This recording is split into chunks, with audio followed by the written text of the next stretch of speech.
Et franchement, ça restera entre nous, on dira à personne que c'est toi qui a dit pour qu'on la retrouve, quoi. Bah là, il nous a dit clairement que non, qu'il savait rien du tout et tout ça. À partir de ce moment-là, je me suis dit non, enfin, il pourrait pas nous mentir, quoi. Le jeune homme semble lui aussi inquiet. Il décide même d'accompagner la vingtaine d'élèves partis fouiller les bois, une nouvelle fois. Quand on cherchait, tout ça, il était dans notre groupe. Bon, il était très calme, apparemment.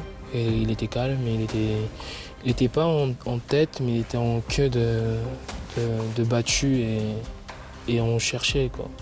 Un comportement normal, il cherchait comme nous. Nous, quand on criait son nom et qu'on regardait partout, il faisait pareil. Le temps passe, les recherches ne donnent toujours rien. Pourtant, tout le monde est mobilisé, gendarmes, personnel, élèves. Après les bois, ils vont même jusqu'à faire du porte-à-porte.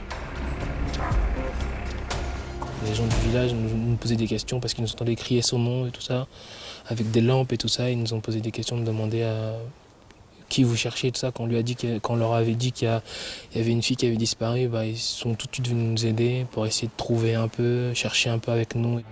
Mais toujours aucun signe de l'adolescente. Les fouilles sont interrompues et les gendarmes quittent le campus du Cévenol aux alentours de minuit et demi.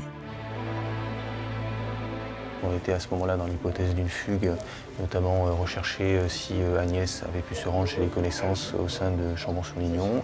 Ce soir-là, quand on est revenu à l'internat vers 1h du matin, on se disait qu'elle avait fugué, peut-être qu'il y a un truc qui s'était pas bien passé ou qu'elle avait une peine de cœur ou un truc comme ça et qu'avec demain on en saura un peu plus. Agnès s'est-elle enfuie de son école? Même si l'hypothèse de la fugue semble à ce stade privilégiée, d'autres pistes sont aussi envisagées.